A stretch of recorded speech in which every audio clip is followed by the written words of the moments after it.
some integral formula which will be used in coming exercise. And first is integral of tan x dx is equal to log of sec x plus c r minus log cos x plus c.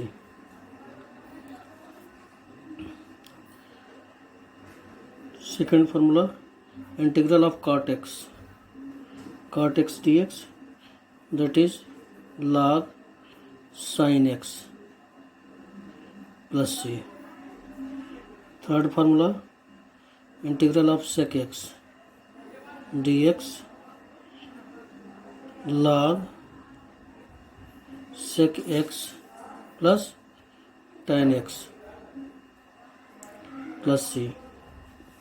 And next formula, integral of cosec x dx is equal to log of cosec x minus cot x plus c, or this can be written as log of tan x by 2 plus c. So this is the log tan x by 2 plus c is also the integral of cosec x. Next formula, integral of dx upon x square minus a square. Means में denominator इस form में बनाना पड़ता है, x square minus a square के form में. अगर x square minus a square के फॉर्म में बन जाता है तो हम क्या लिखते हैं, one upon two a log x minus a upon x plus a plus c. Next formula, integral of d x upon, यहाँ पे एक्स स्क्वायर माइनस स्क्वायर है, that is a square minus x square. यहाँ पे x square minus square और यहाँ पे a square minus x square है, तो थोड़ा सा चेंज होगा इसमें. One upon two a log of, यहाँ पे ये चेंज हो जाएगा रेसिप्रोकल, यानी integral of x plus a और a plus x is a plus x upon a minus x plus c. Next formula, integral of d x upon x square plus a square is equal to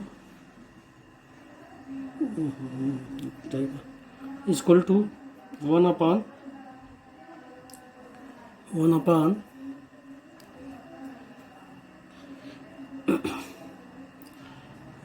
A tan inverse x by a plus c. अगर denominator हमारा इस form में है तो हम क्या लिखेंगे, one upon a tan inverse x by a. Denominator हमारा अगर इस फॉर्म में a square minus x square के फॉर्म में, यानी कांस्टेंट के स्क्वायर माइनस वेरिएबल के स्क्वायर, तो one upon two a log a plus x upon a minus x.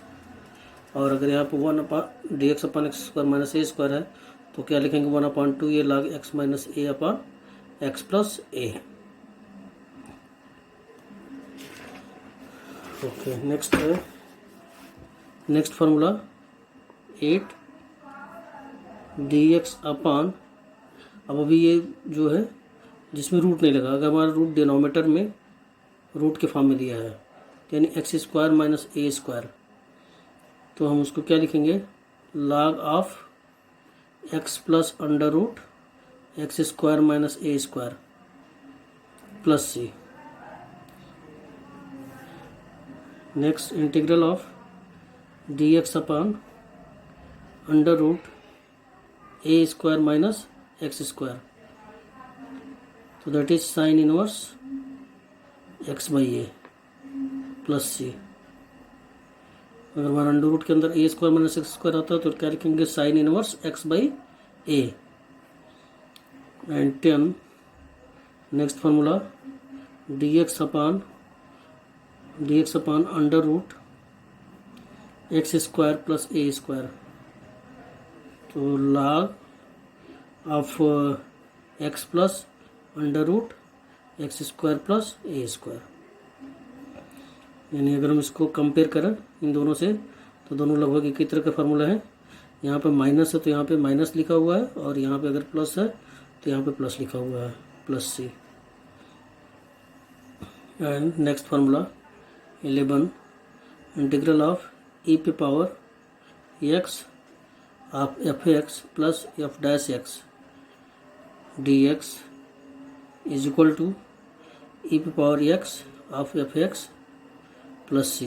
ये कब अप्लाई करेंगे कि ई पावर एक्स बाहर होना चाहिए ब्रैकेट से बाहर, और जो फंक्शन है उसका फंक्शन का डिफरेंशियल अगर प्लस के साथ या माइनस के साथ मिलता है तो हम इसको डायरेक्ट लिख सकते हैं e power x f x, e power x f x, e power x f x plus c. And next formula 12, अभी ये फ्रैक्शन के फॉर्म में था यहाँ पे कि अगर हमारा denominator x square minus a square है या E square minus S square है या रूट के फॉर्म में दिया है तब करेंगे। अब आता है कि जो है अगर हमारा फ्रैक्शन के फॉर्म में नहीं है तो अगर लिखा under root x square minus a square, तो इसको हम डायरेक्ट लिख सकते हैं x by two of under root x square minus a square minus a square by two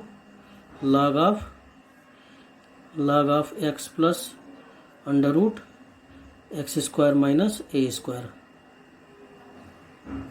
plus c. ये फार्मूला सबसे ज़्यादा यूज होगा चैप्टर 8 में। एरिया फाइंड करने में इस फार्मूले का सबसे ज़्यादा यूज होगा। Now question number not serial number 13 integral of under root x square plus a square D x. तो हम क्या लिखेंगे x by two under root x square plus a square और plus a square by two log of x plus under root x square plus a square plus c. यहाँ पे under root x square plus a square है तो हम यहाँ पे x by two under root x square plus a square लिखे plus a square by two log इतना लिख रहा है। तो अगर प्लस के साथ दिया है तो यहाँ पे बीच में प्लस होगा, और अगर माइनस के साथ दिया है तो यहाँ पे माइनस हो गया। मतलब 12 और 13 सिमिलर फार्मूला है, सिर्फ प्लस माइनस का डिफरेंस है। Next formula 14 integration of under root a square minus x square D x. तो that is 1/2 of x under root a square minus x square plus a square by two sine inverse of x by a plus c. 1/2 x under root a square minus x square plus a square by two sine inverse x by a plus सी। तो this is the sum special types of the integral formula. अब next आता है कि कुछ rules होंगे जिसको अगर इस फॉर्म में नहीं मिलता है तो किसी और फॉर्म में देखेंगे। तो some important rules while doing integration, some important rules while doing integration जो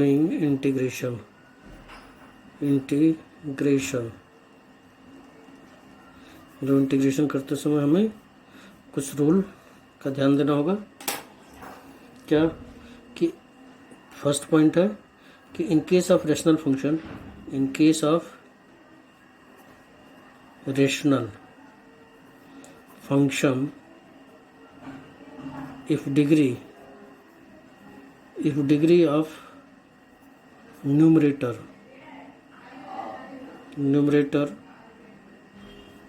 is equal or greater than the degree of denominator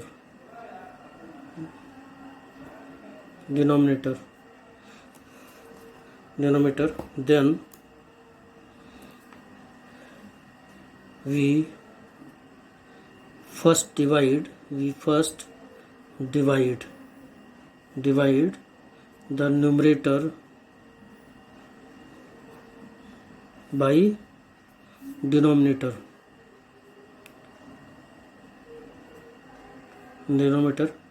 and write it as numerator upon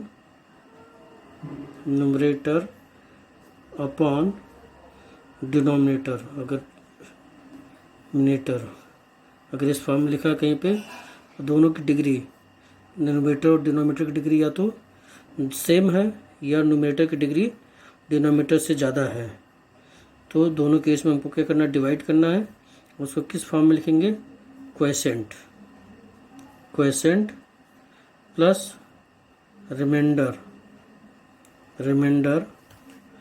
reminder upon denominator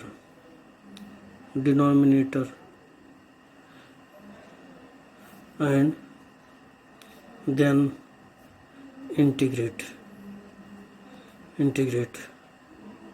यानी इसका मतलब कि for example हम ले सकते हैं कि अगर ऐसे दे दिया है कहीं पे x² + 1 अपॉन x², तो हम क्या करेंगे, सबसे पहले इसको डिवाइड करेंगे।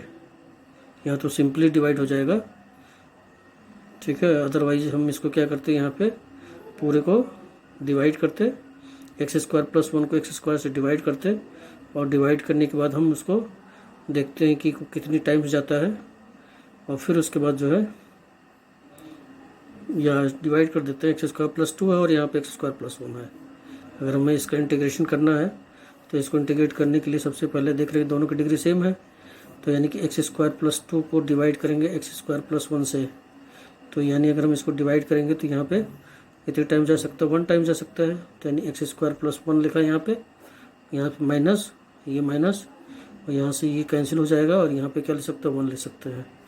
तो यानी हमको किस तरह से लिखना है इसको, क्वेसेंट, यानी हमें इसको इस तरह से लिखेंगे क्वेसेंट मीन्स क्या, ये रिजल्ट जो है हमारा 1 प्लस रिमाइंडर कितना आ गया, 1 अपॉन डिनोमिनेटर x² + 1 को इंटीग्रेट करना है इस तरह से, ऐसे। अब ये हमारा जो बनता, ये बन गया 1 का इंटीग्रेशन x और x को इंटीग्रेशन ऑफ x² + a²। अभी हमने पढ़ा है कि अगर डिनोमिनेटर हमारा दिया था कि x² dx x² upon a² है, तो 1 अपॉन क्या लिखेंगे, tan इनवर्स x/a। तो हम यहाँ पर अप्लाई कर सकते हैं ये, तो x plus tan inverse 1 upon a, यानी a की जगह कितना लिखा, 1 लिखा है, तो 1 upon 1 tan inverse x/a plus c, और x plus tan inverse x plus c। तो दिस इज द आंसर। ये तब करेंगे जब न्यूमरेटर की डिग्री डिनोमिनेटर से ग्रेटर हो, या न्यूमरेटर की डिग्री डिनोमिनेटर की डिग्री के इक्वल हो। तो इस केस में हमको इस तरह से चेंज करना है। ओके, सेकंड पॉइंट 2 कि अगर हमारा इस तरह से दिया है टू इवेल्युएट ax + b, मतलब यहाँ पे लीनियर है, और यहाँ पे क्या लिखा है, क्वाड्रेटिक है, px² + qx + r dx। और अगर हम डिनोमिनेटर को t मान के सपोज करके चलते हैं, सब्स्टिट्यूशन लगाते हैं, और हमारा ये ax + b यहाँ से रिमूव नहीं होता है, ठीक है, रिप्लेस नहीं होता है, तो हमें कैसे करना है कि इसको क्या लिखेंगे, इसको लिखेंगे we write ax + b is equal to capital A d by D x of p x square plus q x plus r and plus b. मतलब हमें ये है कि यहाँ पे कैपिटल ए और कैपिटल बी दो कांस्टेंट हैं और हम यहाँ से पहले डिफ्रेंशिएट करेंगे। डिफ्रेंशिएट करके यहाँ से कैपिटल ए और कैपिटल बी डिफ्रेंशिएट करने के बाद जो आएगा तो हम ए और बी, कैपिटल ए और बी की वैल्यू दोनों तरफ कंपेयर करके, इस इक्वेशन को कंपेयर करके कैपिटल ए और बी की वैल्यू फाइंड करेंगे। फिर जो आएगा उसको हम इंटीग्रेट करेंगे और इंटीग्रेट करने के बाद फिर हमारा रिजल्ट आएगा। नेक्स्ट है 3 कि अगर हमारा denominator a x plus b यानी यहाँ पे लीनियर है और यहाँ पे रूट के अंदर है a x square plus B x plus c d x, तो हमें क्या लिखना है, we write as a x plus b वैसे रहेगा is equal to a d by D x of, root के अंदर तब भी हमको ऐसे ही करना है, यानी कि p x square plus q x plus r और प्लस बी। सेम ही प्रोसेस हमको अप्लाई करना है कि ए और बी दोनों कांस्टेंट की वैल्यू फाइंड करेंगे और कांस्टेंट की वैल्यू यहाँ पुट करके फिर उसको इंटीग्रेट कर देंगे दोनों तरफ। तो ये जो है अगर इस फॉर्म में आता है तो हम इसको इस तरह से चेंज करेंगे। एक और इम्पॉर्टेंट फॉर्म मिलेगा कि नेक्स्ट फॉर्म आता है कि अगर integral of a sine x plus b cos x upon p sine x plus q cos x D x मिलता है, तब भी हमको कुछ इसी तरह का अप्लाई करना है, यानी कि a sine x plus b cos x is equal to a integral of p sine x plus q cos x और plus b d by D x of p sine x plus q cos x, यानी कि यहाँ पे a sine x plus b कब apply करेंगे, जगह यहाँ पे साइन और कॉस के साथ जो लिखा है यहाँ पे वही चीज़ यहाँ पे लिखा हुआ है, और यहाँ पे जो कांस्टेंट है ए और बी है और यहाँ पी और क्यू है तो अलग अलग कांस्टेंट के साथ है। तो हमें न्यूमरेटर इज इक्वल टू क्या लिखेंगे, एक कांस्टेंट के साथ हम डिनोमिनेटर को लाएंगे P sine x plus Q sine x और प्लस दूसरे कांस्टेंट के साथ जो है डिफरेंशिएशन के साथ डिनोमिनेटर को लेकर के आएंगे और फिर उसको इंटीग्रेट कर देंगे दोनों तरफ, तो इससे हमारा जो है इंटीग्रेशन सॉल्व हो जाएगा, सॉल्यूशन आ जाएगा। फिर आता है integration by partial fraction. Integration by partial fraction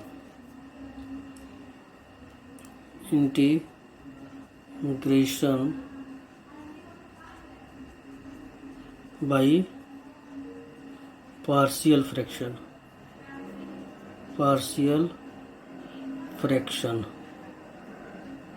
integration by partial fraction ये बहुत इम्पोर्टेंट है। तो यहाँ पे कैसे हमको क्या अप्लाई करना है, यहाँ पे कुछ फॉर्म है, कुछ टाइप्स है। तो सबसे पहले हमको ये चेक करना होता है कि इसमें जो हमारा डिनोमिनेटर वो किस फॉर्म में है, उसके अकॉर्डिंग हम पार्शियल फ्रैक्शन का यूज करेंगे।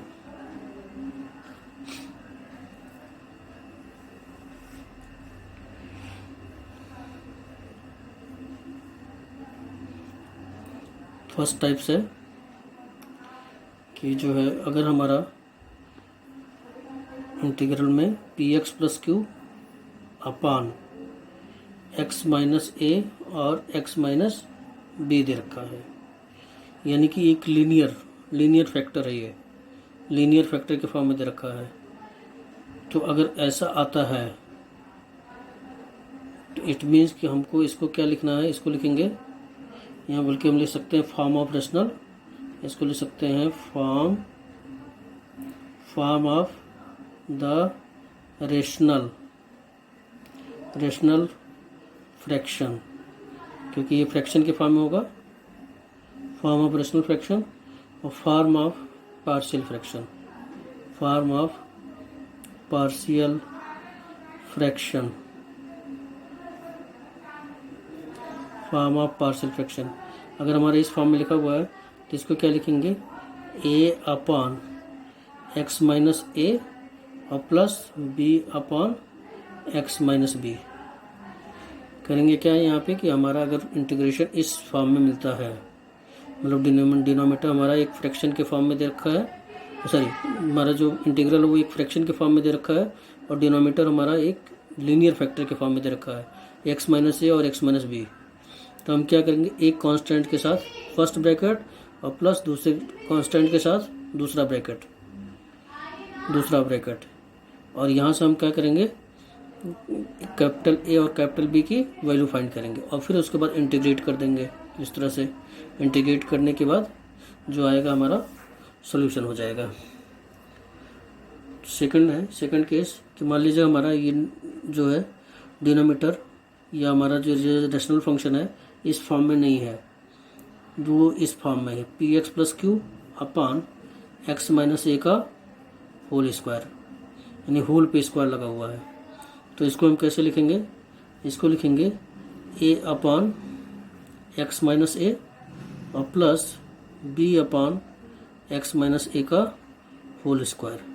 अगर यहाँ पे एक्स माइनस ए का होल क्यूब होता तो हम क्या लिखते, plus c upon x minus a का होल क्यूब। तो यानी कि अगर होल पे क्यूब स्क्वायर लगा हुआ है तो हम ऐसे लिखेंगे a upon x minus a plus b upon x minus a का होल स्क्वायर। फिर वैसे ही हम कंपेयर करेंगे, कैपिटल ए और कैपिटल बी की वैल्यू फाइंड करेंगे और फिर उसके बाद इंटीग्रेट कर देंगे तो हमारा रिजल्ट आ जाएगा। नेक्स्ट है third, p x square plus q x plus r upon x minus a x minus b x minus c. इसको क्या लिखेंगे, यहाँ पे देखें 3 लीनियर फैक्टर है, x minus a x minus b x minus c. तो अगर ये लीनियर फैक्टर है तो हम पहले का यूज कर सकते हैं, यानी a upon x minus a plus b upon x minus b और plus c upon x minus c. ये कैपिटल सी है यहाँ पे और ये स्मॉल सी है। फिर नेक्स्ट फॉर्म आता है, नेक्स्ट फॉर्म कि अगर हमारा फ्रैक्शन दे रखा है p x square plus q x plus r के फॉर्म में है और यहाँ पे लिखा एक्स माइनस ए का whole square into x minus b, यानी एक लीनियर फैक्टर है और यहाँ पे है एक्स माइनस ए का एक होल स्क्वायर के फॉर्म में है या होल क्यूब के फॉर्म में है। ठीक है, तो उसको हम कैसे चेंज करेंगे कि a upon x minus a plus b upon x minus a का होल स्क्वायर और plus c upon x minus b, x minus b. अगर इस फॉर्म में लिखा हुआ है कि यहाँ पे होल फॉर्म मतलब ये वाला आया और ये दोनों को, ये फॉर्म मतलब सेकंड और थर्ड को मिक्स कर दिया गया तो ये फॉर्म आ गया। तो इस तरह से अगर हमारा डिनोमिनेटर इस फॉर्म में दे रखा है तो उसको हम ऐसे लिखेंगे। फिर से हम ए बी सी की वैल्यू फाइंड करेंगे और फिर उसके बाद उसको इंटीग्रेट करेंगे। इंटीग्रेट करने के बाद जो आएगा रिजल्ट आ जाएगा। फिर नेक्स्ट आता है 5 form, p x square plus q x plus r upon x minus a, और यहाँ पे क्या बनता है, क्वाड्रेटिक बन रहा है, x square plus B x plus c. मान लेते हैं कि कोई इस तरह से दे रखा है, एक क्वाड्रेटिक फॉर्म दे रखा है, यहाँ पे एक लीनियर फॉर्म है और एक क्वाड्रेटिक फॉर्म है। तो अगर इस तरह का आता है तो कैसे लिखेंगे, ए upon x minus a plus जो जितने भी क्वाड्रेटिक रहेंगे हम इसको एक कांस्टेंट के साथ, यहाँ ए यूज कर चुके हैं तो हम क्या लिखेंगे, बी एक्स प्लस सी, ऐसे कैपिटल बी और कैपिटल सी, यहाँ एक्स वेरिएबल है, upon x square plus B x plus C. फिर से हम वही करेंगे, यहाँ पे कैपिटल ए बी सी की वैल्यू फाइंड करेंगे कंपेयर करके दोनों तरफ और कंपेयर करके फिर जो है ए बी सी की वैल्यू पुट करेंगे और इंटीग्रेट कर देंगे तो रिजल्ट हमारा आ जाएगा। तो ये जो 1 to 5 फॉर्म है, these are the form of the partial fraction. तो हमें ये देखना होगा कि हमारा जो रैशनल फंक्शन होगा वो किस फॉर्म में दिया हुआ है। जिस फॉर्म में दिया होगा उसके अकॉर्डिंग उसको इंटीग्रेट करेंगे। नेक्स्ट आता है integration by parts. Integration by parts ये बहुत इंपॉर्टेंट है।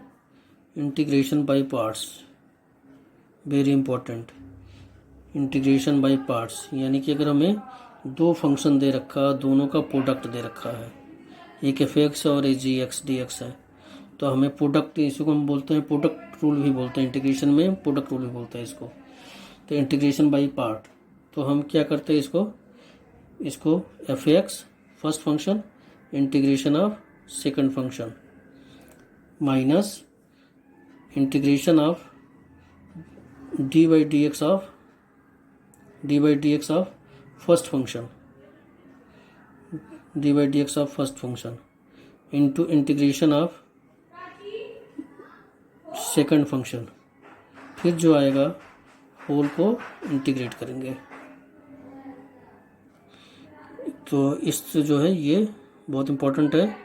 F X G X D X दिया है तो एफ एक्स मतलब फर्स्ट फंक्शन सेकंड फंक्शन, तो first function integration of second function, फिर integration of D by D x of first function integration of second function जो आएगा, फिर whole का इंटीग्रेशन करेंगे। अब यहाँ वो फर्स्ट और सेकंड फंक्शन कैसे करेंगे, तो इसके लिए हम लोग एक रूल का यूज करते हैं जिसको बोलते हैं आईलेट।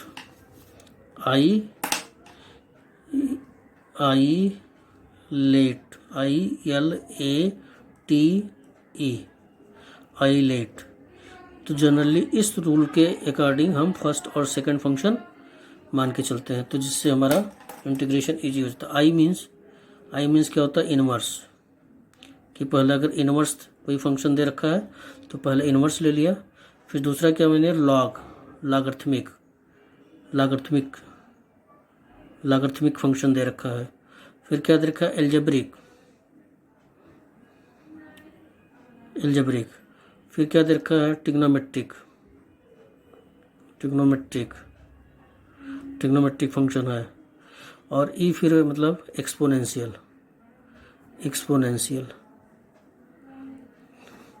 तो अगर मान लीजिए कोई इंटीग्रेशन दे रखा है ऐसे E power X into X square D x, तो फर्स्ट फंक्शन किसको लेके चलेंगे, इसमें एल्जेब्रिक कौन सा है, एल्जेब्रिक हमारा एक्स स्क्वायर है, तो यानी इसको फर्स्ट फंक्शन मानेंगे क्योंकि एल्जेब्रिक पहले आ रहा है फिर एक्सपोनेंशियल आ रहा है, तो इसको फर्स्ट फंक्शन मान लेंगे और इसको सेकंड फंक्शन मान लेंगे। फिर उसके बाद जो है इस फार्मूले में रख करके इंटीग्रेट कर लेंगे। तो इस तरह से इंटीग्रेट करने में जो है इंटीग्रेशन इजी हो जाएगा। आईलेट का यूज करेंगे, इनवर्स फंक्शन, फिर लॉगरिथमिक फंक्शन, फिर एल्जेब्रिक फंक्शन, फिर ट्रिग्नोमेट्रिक फंक्शन और फिर एक्सपोनेंशियल फंक्शन। तो इस तरह से जो भी होगा वो उसके अकॉर्डिंग हम चेंज करेंगे। तो this is the formula based on indefinite integral. ये सभी फार्मूले इंडेफिनिट इंटीग्रल में यूज होंगे, और जो कमिंग एक्सरसाइज है उसमें भी यूज होगा। तो फार्मूला लर्न करना बहुत ही ज़रूरी है, बहुत ही कंपलसरी है, क्योंकि फार्मूले पे बेस्ड ही आपको एक्सरसाइज मिलेगा। ओके।